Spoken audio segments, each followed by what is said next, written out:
రాజులకు రాజు ప్రభులో ప్రభు అయిన యేసుక్రీస్తు నామమున మీకు శుభములు. ఈరోజు దేవుడు మనకు అనుగ్రహించిన వాక్య ధ్యానము అపోస్తలుల కార్యములు 20వ అధ్యాయము 32వ వచనం. ఇప్పుడు దేవునికిని ఆయన కృపా వాక్యమునకును మిమ్మల్ని అప్పగించుచున్నాను. ఆయన మీకు క్షేమాభివృద్ధి కలుగజేయుటకును పరిశుద్ధపరచబడిన వారందరిలో స్వాస్థ్యం అనుగ్రహించుటకును శక్తిమంతుడు.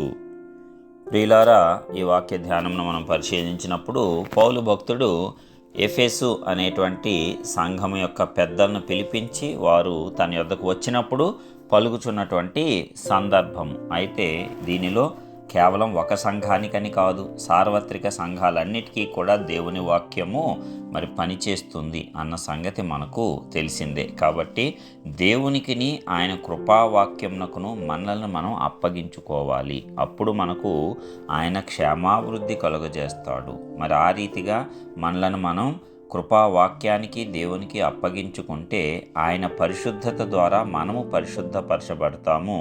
ఆయన యొక్క స్వాస్థ్యాన్ని మనము పొందుకుంటాము.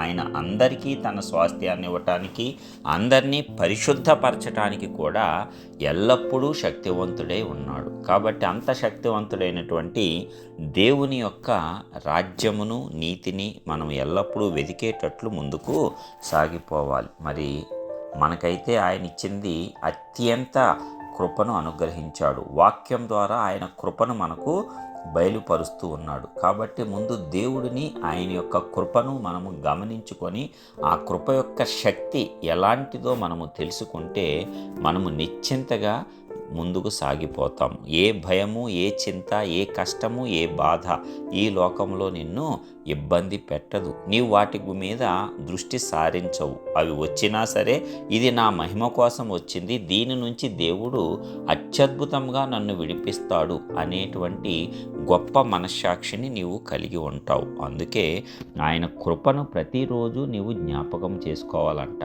ఆయన ఎంత మంచివాడో, ఎలాంటి గొప్ప కార్యములు నీ పక్షమున చేసి ఉన్నాడో, ఇంకా చేయటానికి సమర్థుడై ఉన్నాడు అనేటువంటి విషయాన్ని ఎల్లప్పుడూ నీవు జ్ఞాపకం చేసుకుంటే నీకు క్షేమాభివృద్ధి నిరంతరము కలుగుతుంది. మనమందరము ఎల్లప్పుడూ క్షేమముతోనూ అభివృద్ధితోనూ జీవించాలనే కోరుకుంటాం. ఏ ఒక్కరూ దరిద్రతలోనూ ఎల్లప్పుడూ కూడా భయముతోనూ కష్టాలతో జీవించాలని ఏ ఒక్క మానవుడు కోరుకోడు.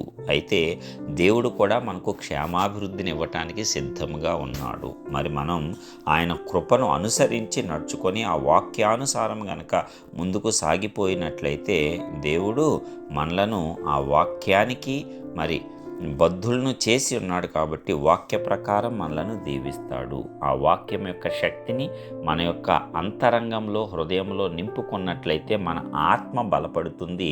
ఎప్పుడైతే ఆత్మ బలపడుతుందో శరీరపరంగా నీకు ఎదురయ్యేటువంటి చేదు అనుభవాలు కానీ, ఆటంకాలు కానీ నీవు ఆ ఆత్మశక్తితో జయిస్తావు. అప్పుడు నీకు క్షేమాభివృద్ధి కలుగుతుంది. నీకు మొదటిగా భయము అనేది తొలగిపోతుంది. అందుకే దేవుని యొక్క వాక్కును, ఆయన యొక్క కృపను మనం ఎల్లప్పుడూ కూడా వెతకాలి. ఆ వాక్యంలోనే ఆయన కృపను పొందుపరిచాడు. కాబట్టి ఎప్పుడైతే నీ వాక్యాన్ని విని ధ్యానిస్తూ ఉంటావో ఆయన కృపను వచ్చి సంపూర్ణంగా నీవు తెలుసుకోగలుగుతావు. మరి ఇలాంటి గొప్ప వాక్కునిచ్చి మనకు ఎల్లప్పుడూ క్షేమాభివృద్ధిని కలుగజేసి మనలను ఆయన యొక్క స్వాస్థ్యముగా శక్తివంతంగా చేసుకోవటానికి సిద్ధంగా ఉన్న దేవుణ్ణి మనం నమ్ముదాము, విశ్వసిద్దాము.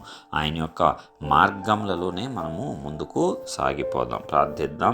కృపా సత్య సంపూర్ణుడా, స్తుతులకు పాత్రుడైన ప్రియ పరలోకపు తండ్రి, మీ ఘనమైన శ్రేష్టమైన నామానికి వందనాలు చెల్లిస్తున్నాం. ఇప్పటివరకు అత్యద్భుత రీతిలో కాచి కాపాడి రక్షించి ఉన్నారు. మరి నాయన, దానంతటిని బట్టి మీకే వందనాలు.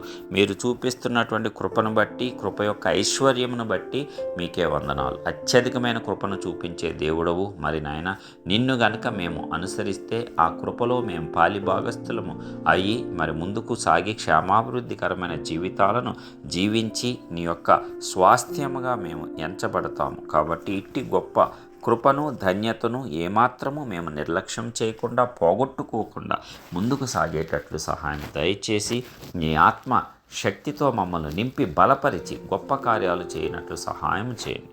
యేసుక్రీస్తు పరిశుద్ధ నామమున ప్రార్థించి విశ్వాసంతో పొందుచున్నాం ప్రియ పరలోకపు తండ్రి. ఆమేన్.